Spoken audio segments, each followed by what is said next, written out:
नमस्कार, आपण पाहतो आहात युग बदल न्यूज मराठी।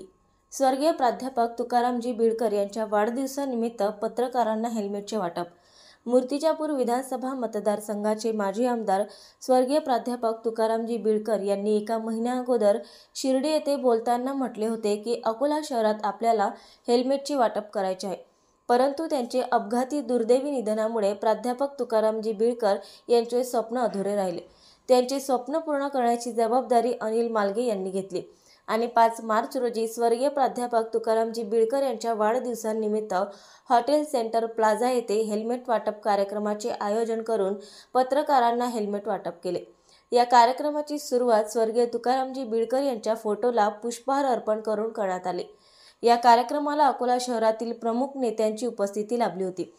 कार्यक्रमाच्या अध्यक्षस्थानी माजी आमदार गजानन दाळू गुरुजी होते। या प्रसंगी खासदार अनुपजी धोत्रे, माजी आमदार हरिदासजी भदे, सत्यपाल महाराज, हॉटेल सेंटर प्लाझाचे संचालक प्रशांतजी देशमुख, संदीप पाल महाराज आणि बिडकर कुटुंबीय उपस्थित होते। स्वर्गीय तुकाराम बिडकर यांच्या जीवनावर प्रकाश टाकताना कार्यक्रमाचे आयोजक अनिल मालगे यांनी त्यांचे कार्य आणि समाजसेवा यावर विचार व्यक्त केले। यानंतर खासदार अनुप धोत्रे यांनी आपल्या भाषणात सांगितले की स्वर्गीय प्राध्यापक तुकारामजी बिडकर यांनी जे हेल्मेट वाटप करायचे ठरवले होते, त्यांच्या इच्छेप्रमाणे अनिल मालगे यांनी ते यशस्वीरित्या पूर्ण केले। कार्यक्रमाचे आयोजन स्वर्गीय प्राध्यापक तुकारामजी बिडकर फाउंडेशनचे कार्याध्यक्ष अनिल मालगे आणि त्यांचे सहकारी प्राध्यापक विजय उजवाने, सदाशिव शेळके, गजानन मैसने, गजानन इंगळे, गणेश भुजबले यांनी केले होते। यावेळी उपस्थित मान्यवरांच्या हस्ते पत्रकार बांधवांना हेल्मेटचे वितरण करण्यात आले। कार्यक्रमाचे संचालन अशोक भराड यांनी केले, तर आभार प्रदर्शन प्राध्यापक सदाशिव शेळके यांनी केले। या कार्यक्रमाच्या आयोजनामुळे स्वर्गीय प्राध्यापक तुकारामजी बिडकर यांच्या स्वप्नाची पूर्तता झाली आणि त्यांनी केलेल्या कार्याचा सन्मान करण्यात आला, असे मनोगत उपस्थित मान्यवरांनी व्यक्त केले। माझ्या अनेक कार्यक्रमामध्ये मी बघितलं, अहंकाराचा वारा न लागो राजसा, असं एक देवासारखं कार्य तुकाराम भाऊंचं होतं। आणि त्यांनी गाडगे बाबा, आता डॅडी देशमुखाबद्दलही आपल्याला कल्पना दिली, गाडगे बाबा, तुकडोजी महाराज, ग्रामगीता यावर पूर्ण जीवन जगत होते। आज मी जास्त काही बोलत नाही, कारण सर्व आपण त्या दुःखात आहोत। आज जो वाढदिवस ते जिवंत असताना हजर राहत होतो। एका कार्यक्रमात मी प्रमिलाताई हॉलमध्ये सुद्धा होतो।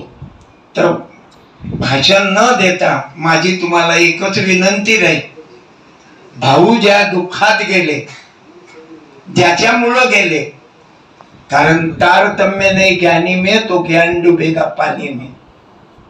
आपण सर्व हुशार लोक आहोत, पण थोडा घसरला पाय तर रडसील जन्मभर। आज आपल्यावर एवढ्या दुःखात येते, याचं कारण काय? फक्त हेल्मेट। जर दोघांच्याही डोक्यात हेल्मेट असतं, आता आपल्याला बोलायला उधारीत बोलाच लागते, भाऊले जायचं होतं, वेळ होता, ते गेले, परंतु लक्षात घ्या, आता इथं बसणार आहे ना तरी संकल्प घ्या, भाऊच्या वाढदिवसावर जसं भाऊची मागच्या वाढदिवसावर पत्रकार बांधवांना धावपळीत राहतात, रात्र दिवस धावपळीत राहतात, म्हणून हेल्मेटची सूचना मालगेजींनं अंमलात आणली। तुम्ही मित्रमंडळीनं मी तुम्हाला विनंती करू की हेल्मेटचा वापर तुम्ही करावा। हे आजचं तुकाराम भाऊचं दर्शन म्हणजे जेव्हा जेव्हा अपघात, ऍक्सिडेंट ह्या गोष्टी आल्या म्हणजे तुमच्या डोक्यात हे सत्य बोलतो, रागाला चालेल, सत्य असत्याशी मन केले ग्वाही, मानियले नाही बहुमता। त्यांची पत्नी हजर आहे, ते नेहमी सावधान करत होती आपल्या जोडीदाराला की 4 चाकीने आहे, हेल्मेट घ्या।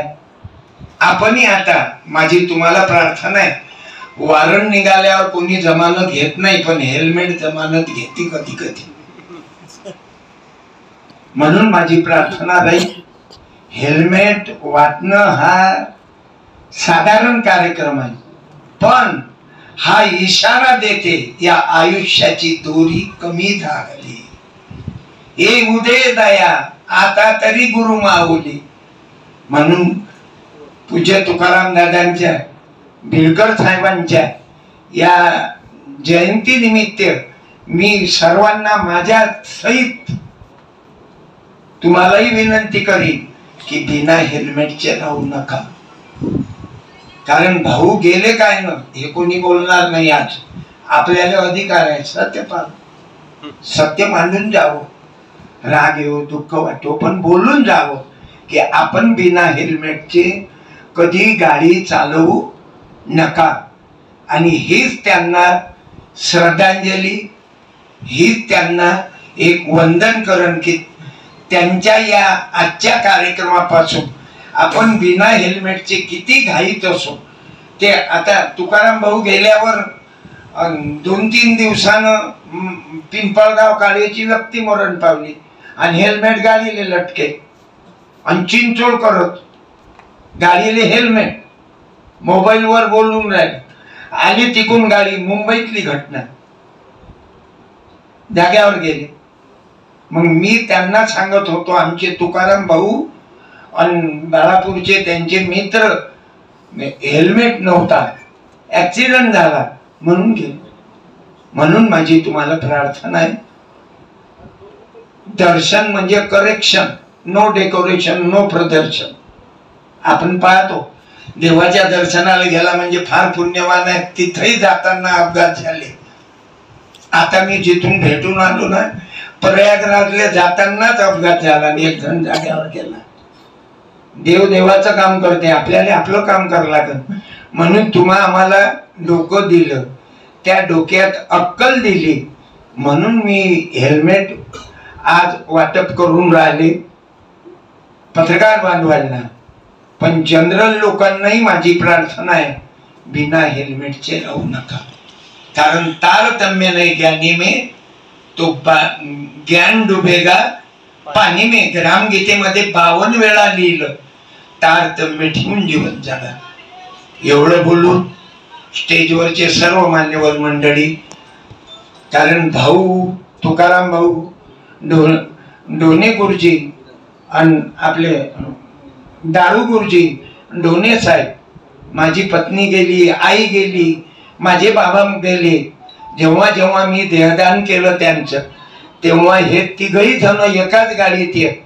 तर मी भाऊ असताना म्हटलं होतं भाऊ एक जण गेले तुम्ही दोघंच आले आता या वेळेस. महाराज भाऊ आपले गुरुजी म्हणत या आयुष्याची दोरी कमी झाली. आजच्या कार्यक्रमात माझ्या सोबत माझे गुरुबंधू संदीपपाल महाराज, रामपाल महाराज माझ्या सोबत. तुम्ही एकटे जाता तर आम्ही भाऊच्या कार्यक्रमावर येतो कारण यांचेही कार्यक्रम तुकाराम भाऊनं घेतले होते. म्हणून आज मलाही दुःख वाटून राहिलं त्या गोष्टीचं की ज्यांच्या वाढदिवसावर मी येत होतो. आज ते गेल्यावर दुःखाचा डोंगर आपल्यावर सर्वांवर कोसळला. कारण माणूस गेला. मनुष्य कहे मनुष्य का तो बहुत सुखाल है लेकिन जिसमें मानवता भरी हुई हो उसका बहुत दुखाल है. जिथं डोक्यात जातीयवाद नव्हता पारध्याचं पोरग बाहेर देशात खेळायला गेलं असं सर्वांवर प्रेम करणारे तुकाराम भाऊ बिळकर पुन्हा वंदन करतो. जय गुरु जय. नवीन अपडेट मिळविण्यासाठी चॅनलला लाईक आणि सबस्क्राईब नक्कीच करा.